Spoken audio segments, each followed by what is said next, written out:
What's up, cool people? My name's Matt. Welcome back to our Bible study. Alright, so we are looking at Deuteronomy chapter 27 right now. We went through just a litany of different laws on things for a fair number of chapters there, really. But now it seems like we might be getting into some stuff that's more specific to the actual, moment of when Moses is speaking to the Israelites here. So, just for context, this is just before they go into the promised land, basically. And Moses is saying, alright, here's what you need to do when you're there, how you should live, and all that kind of stuff. This seems more so, I don't know. Based on my slight previewing of this chapter before, this might be more just a, okay, here's a thing to do at a particular moment. Not necessarily like a law to keep in mind in perpetuity or anything like that. But anyway, I digress. Here we go. Deuteronomy 27. Then Moses and the leaders of Israel gave this charge to the people. Obey all these commands that I am giving you today. When you cross the Jordan River and enter the land the Lord your God is giving you, set up some large stones and coat them with plaster. Write this whole body of instruction on them when you cross the river to enter the land the Lord your God is giving you, a land flowing with milk and honey, just as the Lord, the God of your ancestors, promised you. When you cross the Jordan, set up these stones at Mount Ebal and coat them with plaster, as I am commanding you today. Okay, so they're supposed to set up large stones and coat them with plaster. Write this whole body of instruction. So, all these commands that Moses has been giving them, they're supposed to put on these stones? It seems like quite a lot. Unless it's supposed to just be, kind of the broader outline sort of stuff. Because there's some parts that have been, really, really specific and detailed, and other parts that have more just been alright, here's sort of a summary of a bunch of these different commands that I gave you already. Or it could have just been, sort of the original covenant with the Ten Commandments and such that they were supposed to write on there. I don't know. It, when it says this whole body of instruction, I'm not 100% sure what it means on that. But still, they're supposed to set up stones, cover them with plaster, and write, the commandments from God on there. And that's after they cross the Jordan River. But, seemingly directly after. Anyway, then we move on to verse 5. Then build an altar there to the Lord your God, using natural uncut stones. You must not shape the stones with an iron tool.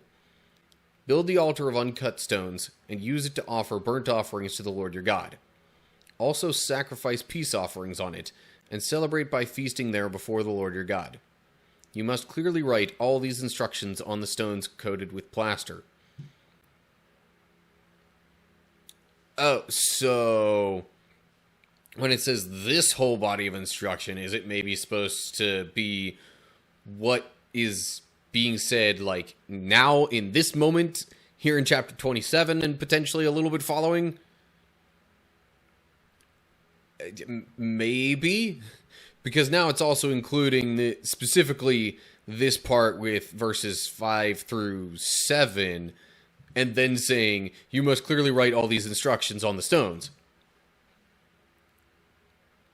But besides that, they're also supposed to set up an altar, give some offerings there, to kind of mark the occasion of entering the promised land.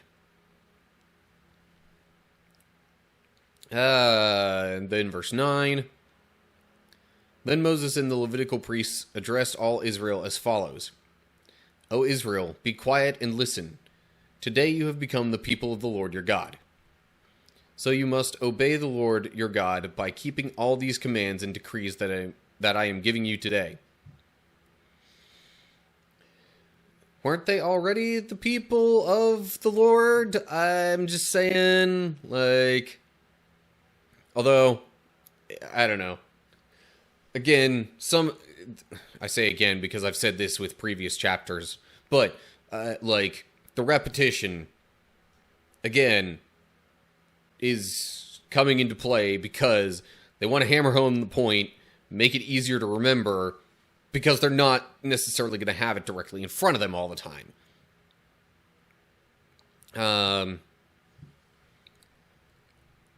But I suppose it could also be saying that, you know, this specific generation of Israelites is now, like, officially declared God's people. Even though the generation before them was kind of already declared such, maybe. But anyway. And again, with keeping all the commands. Like, that's come across a whole bunch of times. Again, probably just driving home the importance of all of this and following these commands. Because, like, that's kind of what God's expecting of them. Okay. Now we get to a bit of a different section about curses from Mount Ebal. I'm trying to remember. Okay, yeah. That's where it mentioned to set up the stones with the plaster. So, connected with the previous stuff. But anyway. Verse 11. That same day, Moses also gave this charge to the people. When you cross the Jordan River, the tribes of Simeon, Levi, Judah, Issachar, Joseph, and Benjamin must stand at Mount Gerizim to proclaim a blessing over the people. And the tribes of Reuben, Gad, Asher, Zebulun, Dan, and Naphtali must stand on Mount Ebal to proclaim a curse. Okay. Blessing and curse. I would say balancing things out, but it's probably more so going to be blessings related to God's people and curses related to other people groups, and or blessings and curses related to the keeping of God's commands. But yeah, so basically half the Israelites-ish on one mountain and the other half-ish on a different mountain, which I think both of those mountains were kind of like on separate sides of a valley, but I might be wrong on that. So then we get to verse 14. Then the Levites will shout to all the people of Israel, "Cursed is anyone who carves or casts an idol and secretly sets it up. These idols, the work of craftsmen, are detestable to the Lord." And all the people will reply, "Amen." Okay, so the Levites are shouting all this.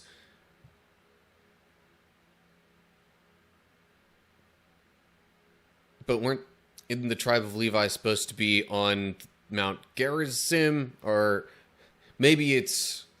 I don't know. I'm not going to dwell on that for too long. But, okay, so Levites are saying this stuff that's following here. Also, this sounds a lot like one of the Ten Commandments. I honestly forget which one it is. I have a hard time remembering the exact sequence of which command comes where in the Ten Commandments. But, like, don't make any idols. Yeah. Anyway. Okay, verse 16, and I'll get through a few of these, if not the rest. before I say anything more. Cursed is anyone who dishonors father or mother, and all the people will reply, Amen. Cursed is anyone who steals property from a neighbor by moving a boundary marker, and all the people will reply, Amen. Cursed is anyone who leads a blind person astray on the road. Amen. Cursed is anyone who denies justice to foreigners, orphans, or widows. Reply with Amen. Cursed is anyone who has sexual intercourse with one of their father's wives, for he has violated his father. Reply Amen. Cursed is anyone who has sexual intercourse with an animal. Reply Amen.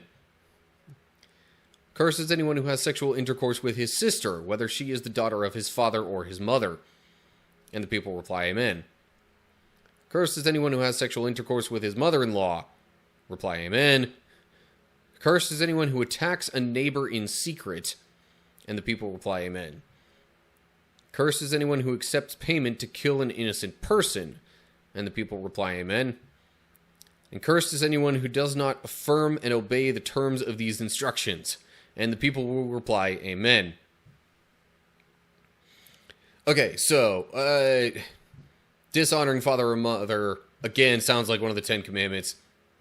Stealing property just in general was in line with the 10 Commandments. Thou shalt not steal. In this case, it specifically says by moving a boundary marker. But, like, okay, yes. Because that's just, like, kind of, I don't know if subtle is quite the right word, but I can't think of a better one. So, kind of a more subtle way of stealing. Like, you're trying to claim property that is not yours, not by outright just taking the property, but by moving the marker that says which property is whose.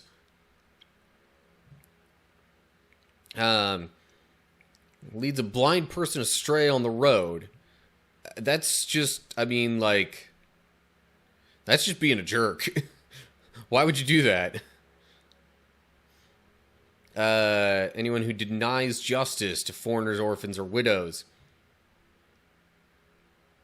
Because, I mean, these people groups were already generally in a worse situation than the rest of the Israelites would have been living amongst them. So, like, it just possibly compounding their troubles kind of makes it even worse. Definitely for those people. And then we get a bunch of ones about sexual intercourse. One of the father's wives. Okay. Because, I mean, at some point or another, whether current or former wife, like, they're kind of considered a mother figure to you. Plus, I mean, it's like, in a way, you're sort of taking what is your father's, in a sense, like, because, you know, someone doing such a thing would be now claiming that woman as his wife, sort of, despite it formerly being his father's wife. Anyway, no sexual intercourse with animals. Like, it's just weird and wrong anyway. Not with sisters. Having that stuff within near family especially is awkward, weird, and nowadays you run a high possibility of genetic defects and stuff if you do that. One might argue that could be the curse that comes from it.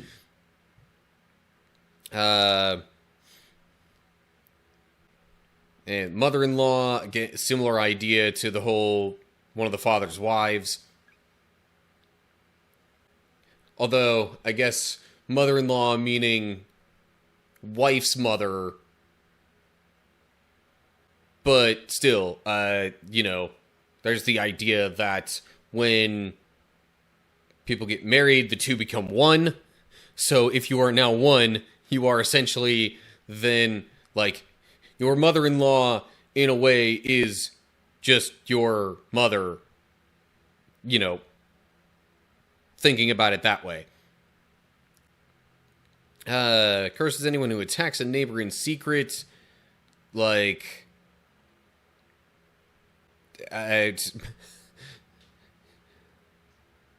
again, it would seem like just cutting it off at the word neighbor would be kind of understood here, but especially if you do it in secret, you're like,